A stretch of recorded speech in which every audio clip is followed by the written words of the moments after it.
Hello students. हम कर रहे थे कक्षा 10 की गणित का चैप्टर नंबर 5 समांतर श्रेणियां अरिथमेटिक प्रोग्रेशंस। हम इस प्रश्नावली के 2 वीडियो कंप्लीट कर चुके हैं। नेक्स्ट ये हमारा तीसरा वीडियो है और हम क्वेश्चन नंबर 10 तक कंप्लीट कर चुके थे। अब हम ले रहे हैं क्वेश्चन नंबर 11। क्वेश्चन नंबर 11 ये है कि एक समांतर श्रेणी हमें दे रखी है 3, 15, 27 और 39 का कौन सा पद उसके 54वें पद से 132 अधिक होगा। तो अपने को पद निकालना है कि कौन से क्रम का वो पद है जहां वो पद 54वें पद से 132 अधिक होगा। तो अपन हल करते हैं इसको। तो ये जो समांतर श्रेणी दे रखी है इसका जो प्रथम पद है ए ए बराबर कितना हो जाएगा। प्रथम पद हमारे पास 3, सार्वंतर डी बराबर कितना हो जाएगा। तो द्वितीय पद माइनस प्रथम पद, तो 15 में से 3 गए तो 12। इसका मतलब हमारे पास सार्वंतर कितना आ गया 12। अब सवाल कह रहा है कि कौन सा पद। तो मान लेते हैं, माना कि ए एन व पद 54वें पद से 132 अधिक है।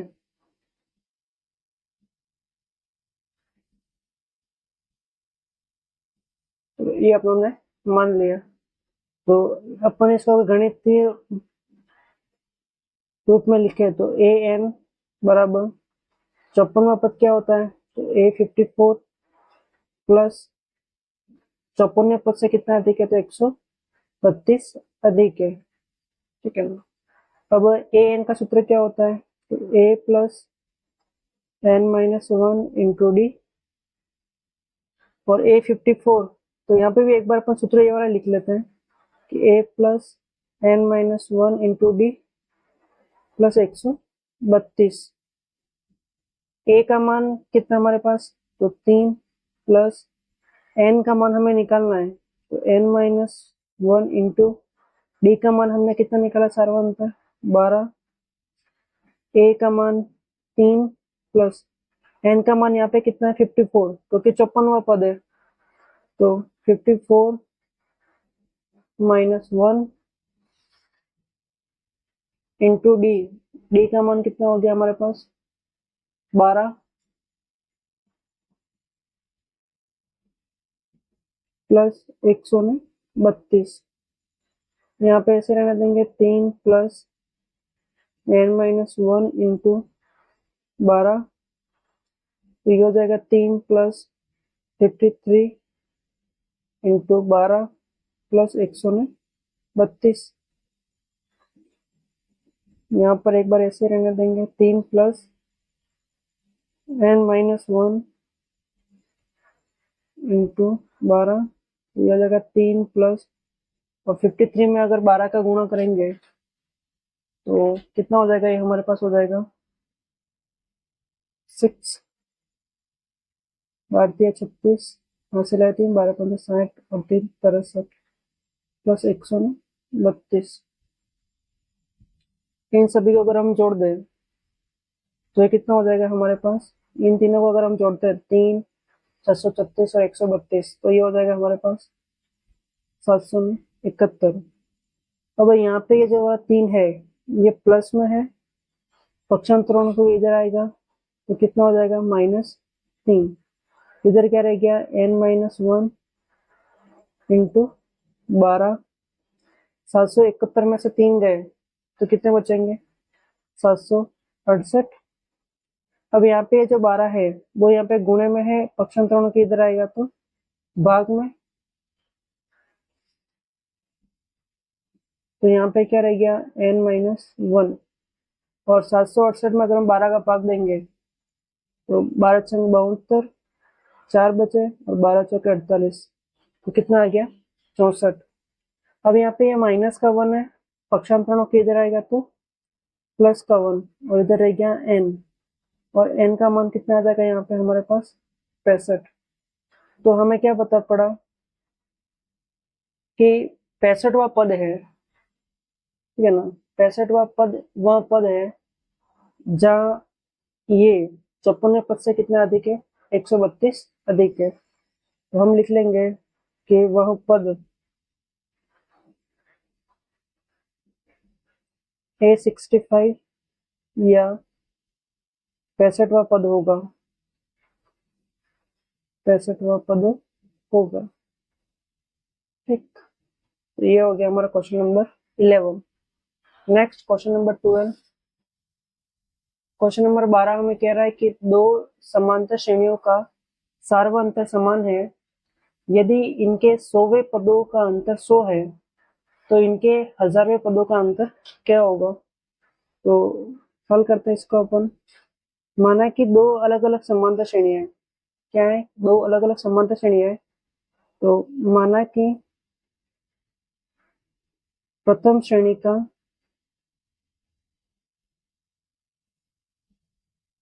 जो प्रथम श्रेणी है, समांतर श्रेणी का प्रथम पद A1 मान लेते हैं, A1 है, A1, और जो द्वितीय श्रेणी है, द्वितीय समांतर श्रेणी, दो समांतर श्रेणी है तो प्रथम श्रेणी का प्रथम पद A1 मान लेते हैं, और जो द्वितीय श्रेणी है इसका प्रथम पद अपन मान लेते हैं A2, प्रथम पद A2 है। ठीक है, और दोनों का सार्वंतर समान है तो सार्वंतर अपन मान लेते हैं D। अलग अलग नहीं मानेंगे, D1 D2 नहीं मानेंगे, क्योंकि दोनों का सार्वंतर क्या है, अपने पास समान है। सार्वंतर और सार्वंतर D है। ठीक है, अब अपने को एक श्रेणी का अपन 100वां पद निकालेंगे, दूसरी श्रेणी का भी 100वां पद निकालेंगे। तो पहले श्रेणी का अगर अपन 100वां पद निकालते हैं, A100, तो फॉर्मूला क्या होता है nवां पद निकालने का हमेशा, तो A plus n-1 into D होता है। तो जो अपन ये प्रथम श्रेणी का लेके चल रहे हैं, तो प्रथम श्रेणी का जो प्रथम पद है वो कितना है हमारे पास, A1 plus n-1 into d, और n का मान अपन कितना लेंगे, 100, तो ये हो जाएगा A1 प्लस 100-1 इंटू डी, और ये हो जाएगा A1 प्लस 99 डी। तो ये तो हो गया प्रथम श्रेणी का 100वां पद। ऐसे ही द्वितीय श्रेणी का अगर अपन 100वां पद निकालेंगे तो ये क्या आएगा हमारे पास,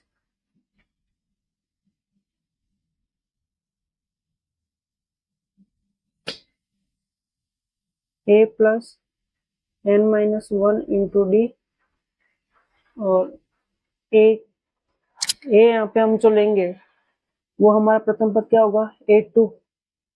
A2 प्लस n का मान यहाँ पे कितना हो जाएगा, 100 माइनस 1 इंटू डी, और ये हो जाएगा A2 प्लस 99 डी। ठीक है, तो ये तो हमने पहला पद 100वां पद प्रथम श्रेणी का, और ये 100वां पद हमारा द्वितीय श्रेणी का। अब ऐसे ही हम 1000वां पद निकालेंगे। ठीक है, या फिर अपन दोनों का अंतर निकाल लेते हैं एक बार। तो अपने को बोला है कि इन दोनों के 100वें पदों का अंतर, प्रश्न में क्या बोला गया है, इनके जो 100वें पद है उनका अंतर 100 है, तो अपन इसका 100वां पद और इसका 100वां पद का अंतर निकालते हैं। तो इसको अपन 1 मान लेते हैं, इसको अपन 2, है ना। तो समीकरण 1 व 2 का अंतर करने पर, अंतर मतलब बाकी,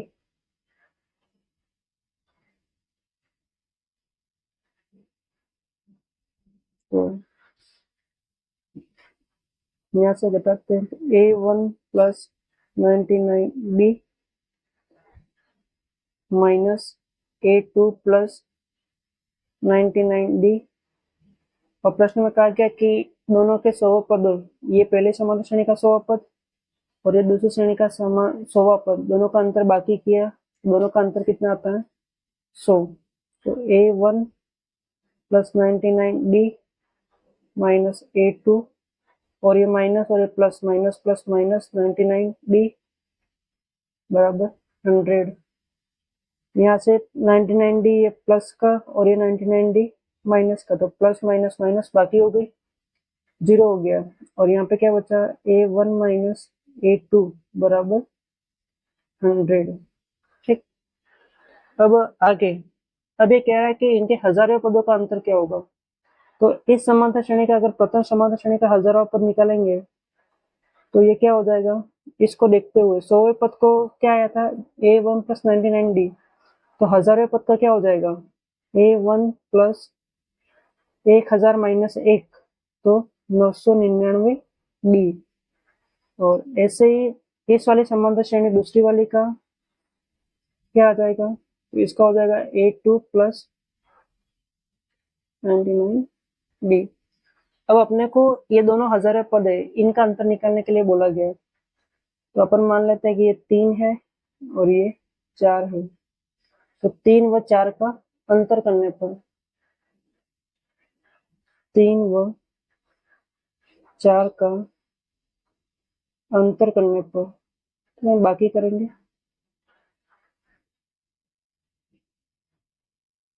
तो यहाँ पे हो गया A1 plus 999D minus A2 plus 999D। तो A1 plus 999D minus A2 minus 999D, ये प्लस का 999D और ये माइनस का 999D आपस में कट जाएंगे। यहाँ पे क्या बचा, A1 माइनस A2, और अभी अपन ने इसका मान निकाला था कि A1 माइनस A2 का मान कितना आएगा, तो A1 माइनस A2 का मान कितना आएगा, 100। तो अपन कह सकते हैं कि इनके जो हजारवें पद थे, ये वाला और ये वाला, अगर इन दोनों का भी अंतर करें तो अंतर कितना आएगा, 100। तो अपन यहाँ पे ले सकते हैं साइड में, इनके हजारवें पदों का अंतर 100 आएगा। ठीक है, क्योंकि A1 माइनस A2 ही बचेगा। ठीक है ना, A1 माइनस A2 ही बचेगा, और A1 माइनस A2 का मान हमने यहाँ से निकाला था, तो कितना आया था, 100। वही A1 माइनस A2 का मान वापस आ जाएगा, यहाँ पे कितना आ जाएगा, 100। A1 माइनस A2 का मान कितना आ जाएगा, 100। Next question number 13।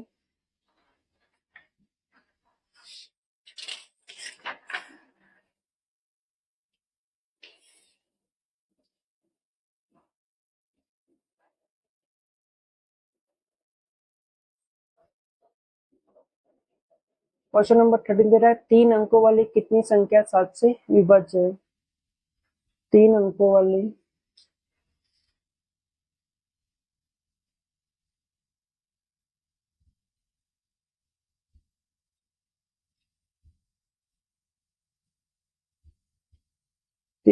वाली कितनी संख्याएं 7 से विभाज्य है।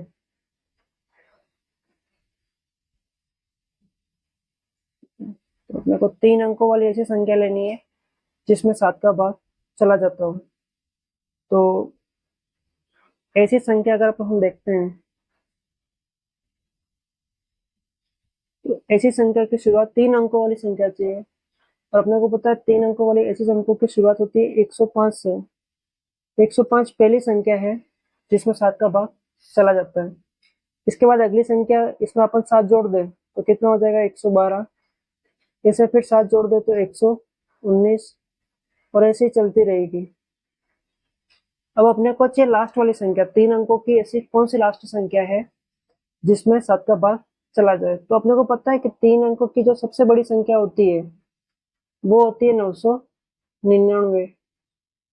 अगर हम इसमें 7 का भाग दें तो 7 एक कम 7, 2 बचे, 29 हो गए, 7 चौके 28, 1 बचा, 19 हो गए, और 7 दूनी 14, पीछे बचे 5। मतलब अपने को क्या मिला, 5 बच गए।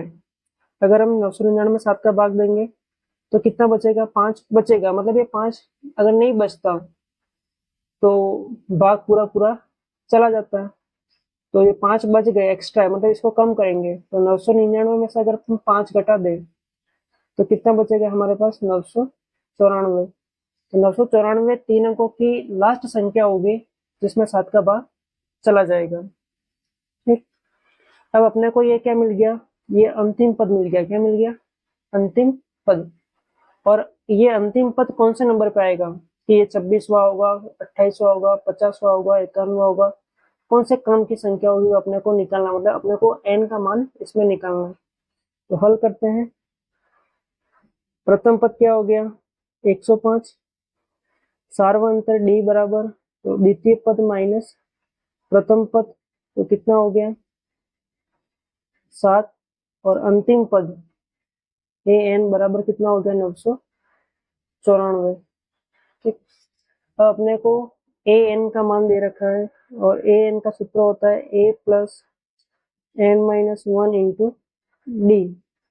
an का मान कितना हो गया 994 बराबर a का मान 105 plus n minus 1 into D का मान कितना आ गया 7। 105 का पक्षांतरण करेंगे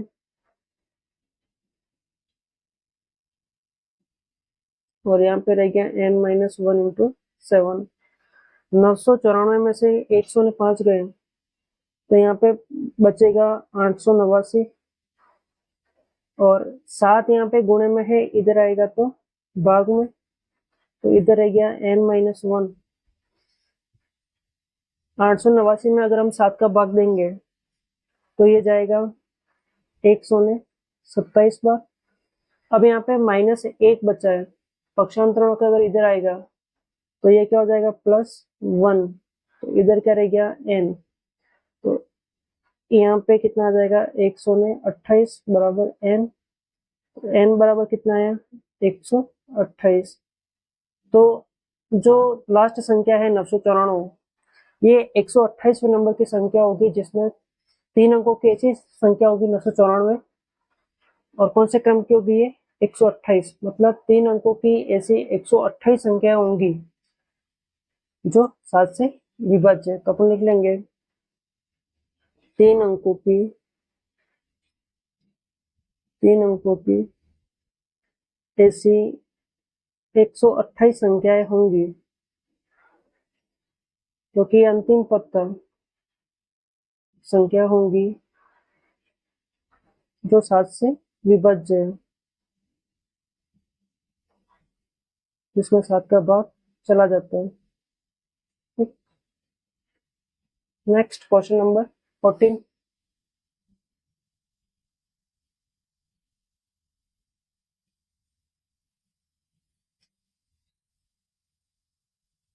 दस और 250 के बीच में 4 के कितने गुणज है। प्रश्न है कि 10 और 250 के बीच में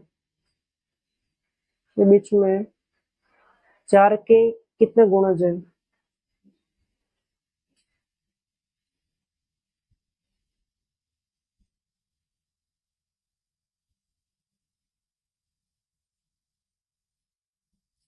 दस और 250 के बीच में 4 के कितने गुणज है। 4 के गुणज का मतलब ऐसी संख्या है जिसमें 4 का भाग चला जाए या फिर 4 के पाड़े में आती हो। तो 10 से बड़ी ऐसी कौन सी संख्या आ जाएगी, तो 12, तो 4 के पाड़े में आ जाएगी और 12 में 4 का भाग भी चला जाएगा। आगे की संख्या में 4 जोड़ दो तो 16, और जोड़ दो तो 20, ऐसे करते करते अपने को जाना है 250 तक। तो अपन देखेंगे कि 250 में 4 का भाग जाता है कि नहीं जाता है। तो 250 में अगर हम 4 का भाग दें तो 4 चम 24, 1 बचा 10, 4 दूनी 8, 8 और 10, तो 2 बच जाता है। कितना बचा था 2 एक्स्ट्रा बचता है, मतलब 250 में अगर 2 कम होते हैं नहीं बचते हैं, मतलब ये 248 होता है, तो ये 4 का गुणज हो जाता है, मतलब इसमें 4 का भाग चला जाता है। तो 10 और 250 के बीच में अगर 4 के भाग में चली जाए, 4 का भाग चली जाए संख्या ढूंढेंगे तो पहली 12, 16, 20 और अंतिम संख्या कौन सी होगी 248। अब ऐसी कितनी संख्या है कुल, वो अपन n का मान निकाल लेंगे। तो इसका जो प्रथम पद हो गया वो हो जाएगा 12, सार्वंतर कितना हो जाएगा, तो 16 माइनस 12 बराबर 4, और जो लास्ट पद है अंतिम पद वो कितना हमारे पास 248, और इसमें n का मान निकाल देंगे कि ये कौन से क्रम का पद है, तो अपने को ये पता पड़ जाएगा। तो an वापस फॉर्मूला लगाएंगे nवें पद का, तो a plus n minus 1 into D, an का मान 248, a का मान हो गया 12 plus n minus 1 into D का मान 4, 12 का पक्षांतरण करेंगे तो 248 माइनस 12, और इधर रह गया n माइनस 1 गुणा 4। 248 में से 12 गए तो कितना बचेगा अपने पास, 200 में 36। यहाँ पे 4 गुणे में पक्षांतरण के इधर आएंगे तो भाग में, 236 में अगर हम 4 का भाग देंगे तो कितने बढ़ जाएगा ये, तो ये जाएगा अपने 4 पंच 20 और 4 9 36, 59 बार, और ये माइनस का 1 पक्षांतरणों के इधर आएगा तो +1, और इधर रह गया n, यहाँ पे कितना आ गया 60 बराबर n, तो n बराबर 60। तो जो अंतिम वा पद है वह कौन सा पद होगा हमारा, 60वां पद होगा। मतलब 10 और 250 के बीच में ऐसी 60 संख्या है तो 4 के पाड़े में आती है या 4 से उनका भाग चला जाता है। तो हम बता देंगे 10 और 250 के बीच, इसके बीच 60 संख्याएं 4 के गुणज है। ठीक, नेक्स्ट क्वेश्चन नंबर 15, 15वां।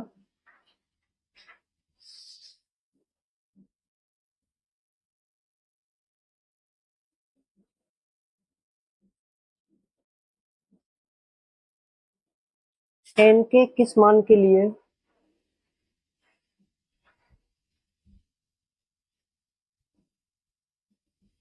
n के किस मान के लिए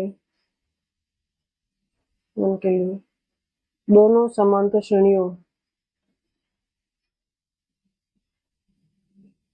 दोनों समांतर श्रेणियों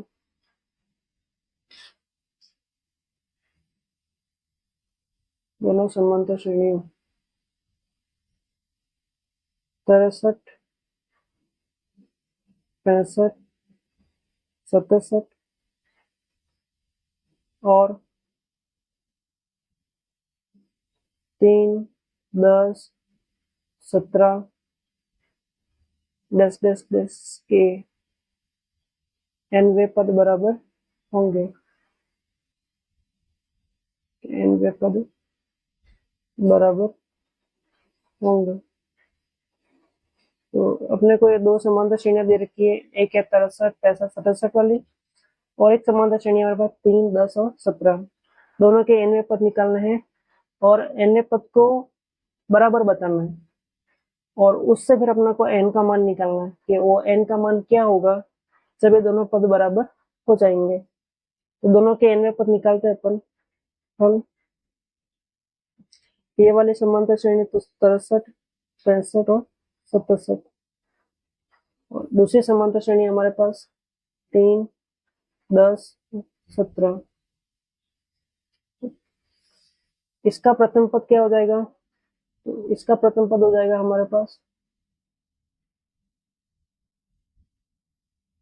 a बराबर 63, इसका सार्वंतर क्या हो जाएगा d बराबर, तो 65 माइनस 63 बराबर 2, और ऐसे यहाँ पे ये समांतर श्रेणी का प्रथम पद 3, और इसका सार्वंतर हो जाएगा 10 माइनस 3 बराबर 7।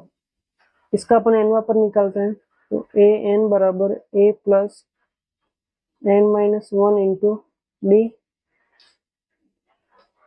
ए का मान हो गया 63 प्लस n का मान हमें निकालना है इंटू डी का मान हो गया 2।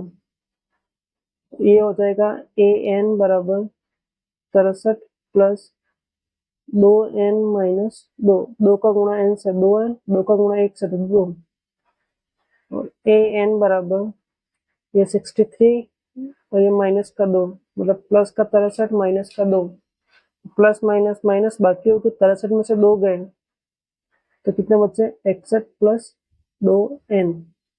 ये तो हो गया प्रथम श्रेणी का nवां पद।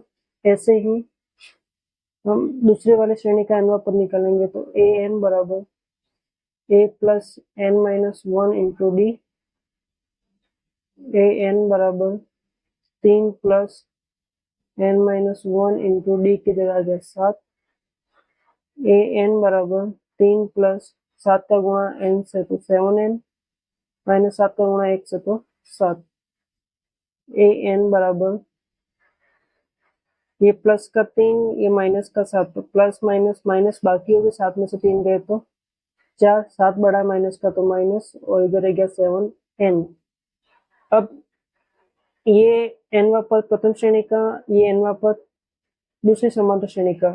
प्रश्न में कहा कि nवें पद क्या होंगे बराबर, तो इसका nवां पद और दूसरी समांतर श्रेणी का nवां पद, अपन इसको 1 मान लेते, इसको 2 मान लेते हैं कि ये दूसरी समांतर श्रेणी का nवां पद है और ये प्रथम श्रेणी का nवां पद है।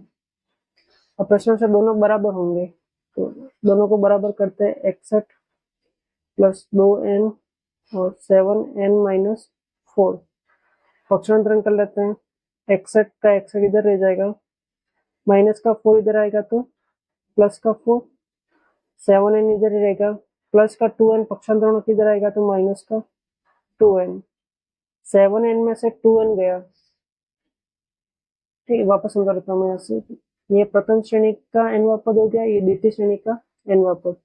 प्रश्नानुसार दोनों बराबर होंगे तो 61 प्लस 2n इसका मान रख देते हैं हम, और इसके बराबर में दूसरी समांतर श्रेणी का nवां पद 7n माइनस 4 का मान रख दिया। अब पक्षांतरण करेंगे, माइनस का 4 पक्षांतरण किधर आया तो प्लस का 4, और ये प्लस का 2 n पक्षांतरणों किधर आया तो माइनस का 2n। 61 प्लस 4 कितने हो गए 65, और यहाँ पे बच गए 5n। 5 का n के साथ गुणे में होता है, 5 n के साथ गुणे में पक्षांतरणों के इधर आएगा तो भाग में, और 65 में अगर हम 5 का भाग दिया तो कितना आएगा 13, तो n का मान कितना आ गया 13। तो दोनों समांतर श्रेणी में 13वां पद ऐसा पद होगा जहां पर दोनों के मान क्या होंगे बराबर होंगे, मतलब प्रथम श्रेणी में भी 13वां पद और द्वितीय श्रेणी में भी 13वां पद एक ऐसा पद होगा जहां पर दोनों के मान क्या होंगे बराबर होंगे। तो इसी के साथ आज के 5 क्वेश्चन हमने कर लिए हैं। नेक्स्ट के 5 क्वेश्चन बाकी रहेंगे, वो हम अगले वीडियो में कवर कर लेंगे। अगर आपको वीडियो अच्छा लगता है तो इसे जरूर लाइक करें, अपना फ्रेंड के साथ शेयर करें और चैनल को सब्सक्राइब जरूर करें। Thank you.